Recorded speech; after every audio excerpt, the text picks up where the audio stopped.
There's a moment that happens almost every single time a narcissist encounters a super empath for the first time, and it's nothing like what you'd expect. No charm offensive, no love bombing, no relentless questions designed to map out every vulnerability, every insecurity, every soft place worth exploiting later. Instead, something strange happens, something almost nobody talks about because it doesn't fit the usual narrative of how narcissists operate. They go quiet, not polite quiet, not shy quiet. A specific, uneasy silence, the kind of silence a predator gets when it senses for the first time that it might actually be the one being watched. If you've ever been in a room with a narcissist and noticed them suddenly pull back around you, soften their usual performance, redirect their charisma towards someone else entirely, almost as if they were avoiding you specifically, you weren't imagining it. And today, we're going to unpack exactly why that happens, because understanding it will change the way you see every narcissist you've ever encountered. And more importantly, it will change the way you see yourself. Let's start with something crucial to understand about how narcissists actually operate, because it's completely different from how most people imagine it. Narcissists are not indiscriminate. They don't walk into a room and randomly select their next target. Their entire nervous system, shaped over a lifetime of manipulation, is finely tuned to detect one specific thing in other people's exploitability. And they detect it fast, often within seconds of a first conversation, long before any real vulnerability has even been shared. Most empaths, especially those who haven't yet done deep healing work, unconsciously broadcast certain signals that narcissists are exquisitely trained to pick up on: an eagerness to please, a discomfort with conflict, a tendency to fill silence with over-explanation, a visible desire to be liked, to be understood, to make everyone around them comfortable, even at their own expense. These signals aren't weaknesses in any moral sense. They're simply the natural expression of a deeply compassionate nervous system that hasn't yet learned to protect itself. But a super empath, someone who has done the work, who has survived enough, healed enough, integrated enough, broadcasts something entirely different. And this is where things get interesting, because what she broadcasts isn't coldness, isn't hostility, isn't even suspicion. It's something far more unsettling to a narcissist than any of those things could ever be. It's unreadability. Here's what almost nobody understands about narcissists: their entire sense of power comes from being able to predict and control other people's reactions. They study faces, they study tone, they study the tiny, almost imperceptible signs of discomfort, hesitation, or eagerness that tell them exactly how far they can push, exactly which buttons will produce exactly which results. This is not some conscious, calculated strategy they sit down and plan. It's instinctive, honed over a lifetime of using other people's emotional reactions as fuel and feedback. A super empath disrupts this entire system simply by existing the way she does, because she has spent years, sometimes painful, hard-won years, learning to observe without immediately reacting. She's learned to sit with discomfort instead of rushing to fix it. She's learned to notice manipulation tactics in real time instead of falling under their spell, because she's already seen every version of that performance before, played out by someone who taught her exactly what to look for. When a narcissist tests her, with a subtle insult disguised as a joke, with a manufactured crisis designed to pull her into caretaking mode, with charm calibrated to make her feel special, chosen, understood, and she simply doesn't react the way he expects, something happens inside him that he cannot consciously articulate but absolutely feels: confusion. And confusion for a narcissist is deeply destabilizing, because his entire identity is built on being several steps ahead of everyone else emotionally. He needs to predict you in order to control you. And a super empath, precisely because of the calm, grounded, deeply perceptive presence she's built through years of healing, becomes impossible to predict using the tools he's always relied on. This is the first reason narcissists go quiet around super empaths. It's not respect, at least not in the way most people understand that word. It's disorientation. It's the uncomfortable, almost dizzying experience of encountering someone whose reactions he cannot map in advance, whose face doesn't give away the information he's used to extracting effortlessly from everyone else in the room. But there's something even deeper happening. Something that goes beyond simple unpredictability, and it has to do with a specific kind of perception super empaths develop that almost nobody else possesses in the same way. Super empaths don't just sense emotions, they sense incongruence. They notice, often instantly, when someone's words don't match their energy, when a smile doesn't quite reach the eyes, when charm is being performed rather than genuinely felt. This isn't a mystical gift. It's a skill built through survival, through years of having to detect danger disguised as charisma, cruelty disguised as love, manipulation disguised as vulnerability. And here's what makes this so uniquely threatening to a narcissist. He has spent his entire life relying on the fact that most people cannot detect this incongruence. Most people take charm at face value. Most people believe performed vulnerability is genuine vulnerability. Most people, especially in the early stages of a relationship or friendship, give the benefit of the doubt to someone who seems confident, articulate, and emotionally compelling. A super empath doesn't extend that same automatic trust. Not because she's cynical, not because she assumes the worst about everyone she meets, but because her nervous system has been trained, through direct experience, to notice the gap between performance and authenticity almost immediately. She watches how someone treats a waiter.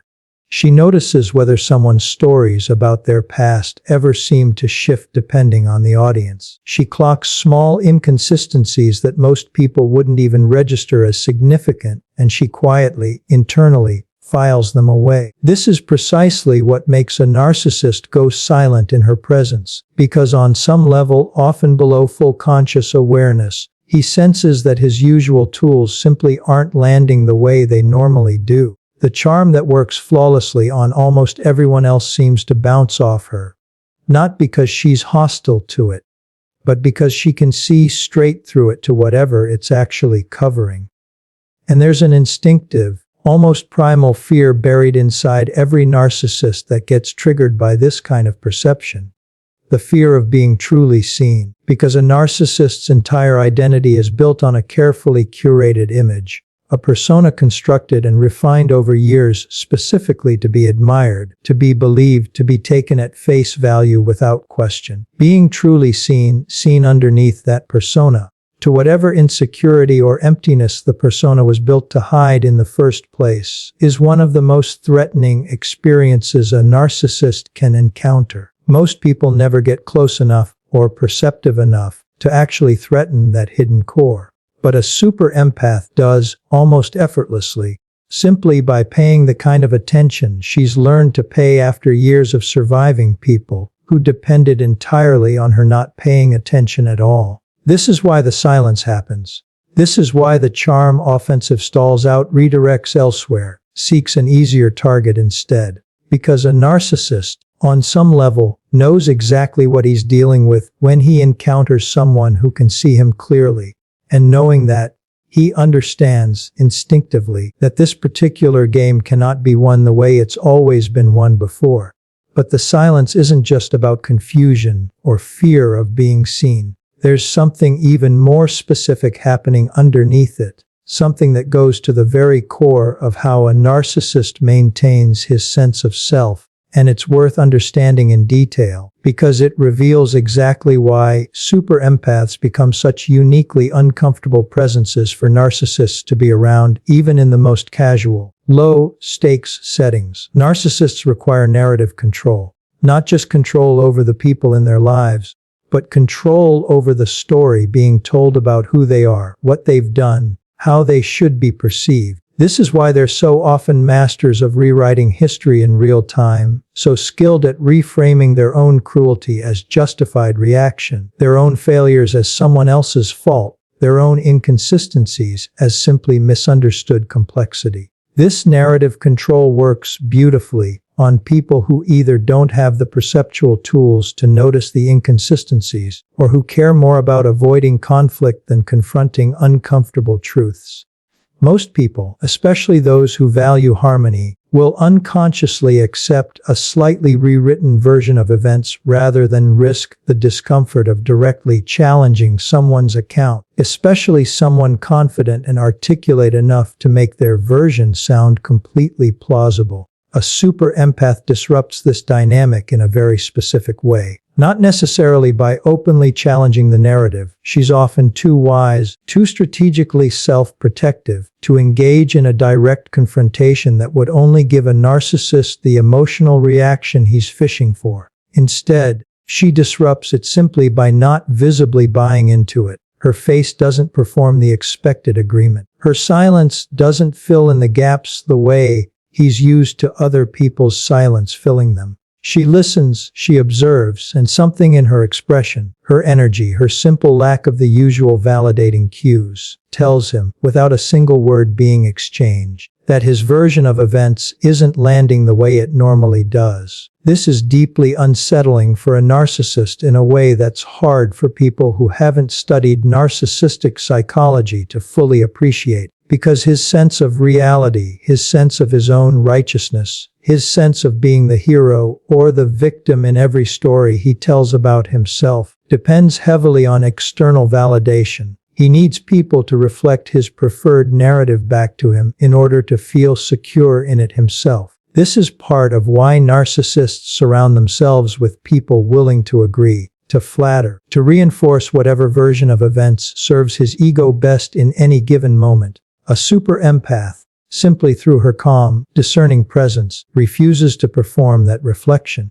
Not through hostility, not through argument, simply through an authenticity that doesn't bend to accommodate a story she can see doesn't quite add up. And this absence of expected validation creates a kind of psychological static that a narcissist finds almost unbearable to sit with for long, precisely because he has no practiced strategy for managing it. This is another crucial piece of why the silence happens, and why it happens so consistently. It's not simply that he's confused by her. It's that her mere presence threatens the entire architecture of narrative control he depends on to maintain his own fragile sense of self. Being around her requires him to either perform even harder, hoping charm alone will eventually win her over, or to withdraw entirely, redirecting his energy toward people who will more readily provide the validation he requires. Most narcissists, especially once they sense the futility of the first option, choose the second. Not because they've had some moment of self-awareness or genuine respect, but because instinct, self-preservation, and decades of learned strategy all point toward the same conclusion. This particular person is not a productive source of supply, and continuing to invest energy here carries real risk with very little potential reward. There's one more layer to this dynamic worth exploring, because it explains something that confuses a lot of people who witness this pattern from the outside. Why narcissists sometimes seem almost respectful, even deferential, toward super empaths in a way that looks completely different from how they treat everyone else.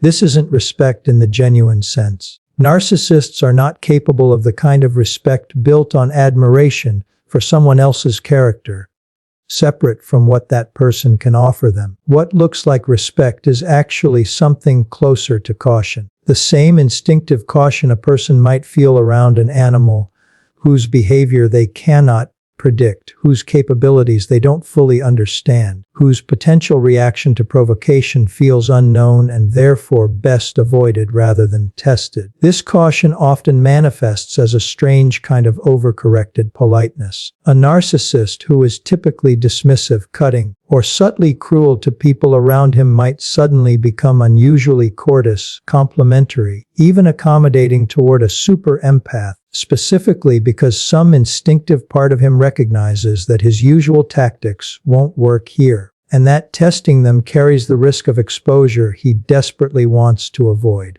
This is one of the strange, almost paradoxical experiences many super empaths report after doing significant healing work. narcissists in their orbit, whether family members, co-workers, or acquaintances, treating them with a strange kind of careful deference that doesn't match how those same people treat everyone else. It's not because the narcissist has changed or developed a genuine appreciation for her. It's because she has become, in his internal calculation, simply too risky to provoke, too perceptive to manipulate, too self-possessed to control using any of the tools that have always worked reliably on everyone else. And once this dynamic is established, something even more significant begins to happen. Not just in how the narcissist treats her, but in how she begins to understand her own power, her own presence, and exactly what it means to have become someone a narcissist genuinely cannot figure out how to handle. Because here's what most super empaths don't fully realize until they've lived inside this dynamic for a while. The silence, the caution, the strange deference isn't just protective armor keeping them safe from manipulation. It's information. It's a kind of confirmation, delivered involuntarily, that the years of healing actually worked, that the version of her sitting in that room now is fundamentally different from the version who once would have been an easy, willing target. This realization often arrives slowly, almost accidentally. She notices, maybe for the first time, that a particular coworker who dominates every conversation, who subtly undermines everyone else's contributions, who thrives on being the center of attention in every meeting, somehow never quite does that around her. She notices that a difficult family member who terrorizes every holiday gathering with passive-aggressive comments and manufactured drama somehow softens, redirects, chooses easier targets whenever she's actually in the room, paying attention. And at first, this can feel confusing, even slightly unsettling, especially for someone who spent years believing she was the problem, that her sensitivity made her an easy target, that there was something about her specifically that attracted this kind of toxic dynamic into her life.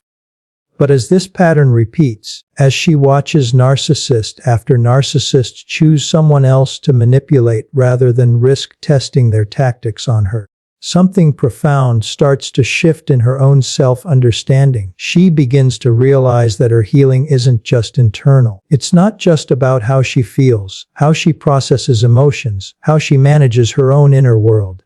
It has an external effect too. It changes how predators perceive her. It changes who approaches her, who avoids her, who tests her boundaries, and who instinctively senses, before even trying, that those boundaries won't move no matter how skilled the manipulation attempt might be. This is one of the most powerful, often overlooked gifts of deep healing. Not just personal peace, though that matters enormously, but a kind of protective aura that develops naturally, without any conscious effort, simply as a byproduct of becoming someone who can no longer be easily exploited. You don't have to announce your boundaries loudly.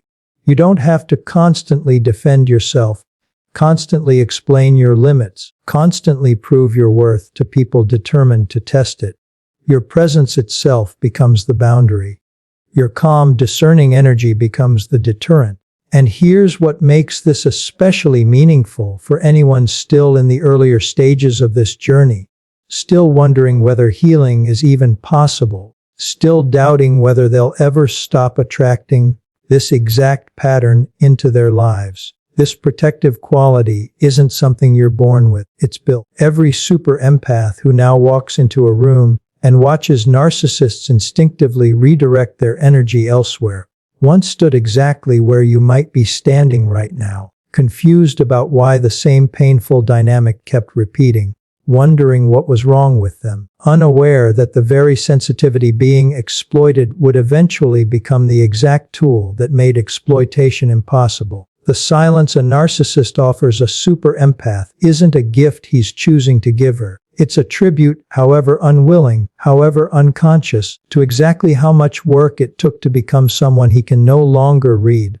predict, or control. Every boundary she set that felt terrifying in the moment. Every time she chose to trust her own perception instead of doubting it. Every relationship she walked away from instead of staying to fix someone who never asked to be fixed. all of it, accumulated over time, built the very presence that now makes narcissists fall quiet in rooms she occupies. This is what makes this particular kind of silence so profoundly different from every other silence a narcissist might offer throughout his life. It's not indifference. It's not simple avoidance. It's the closest thing a narcissist can offer to genuine acknowledgement, even if he'll never consciously admit it, even to himself, that he has encountered someone whose depth cannot be mined, whose empathy cannot be weaponized, whose kindness comes with a foundation too solid to ever be mistaken for weakness again. And if you find yourself recognizing this pattern in your own life, if you've noticed the way certain difficult people seem to quiet down, redirect, or simply keep their distance whenever you're fully present, fully grounded, fully yourself, understand exactly what you're witnessing. You're not imagining it. You're not being paranoid. You are witnessing the tangible, undeniable proof of your own healing, reflected back to you through the very people who once might have seen you as an easy target. You are no longer the empath who needed protecting. You have become the reason a narcissist finally learns what silence feels like.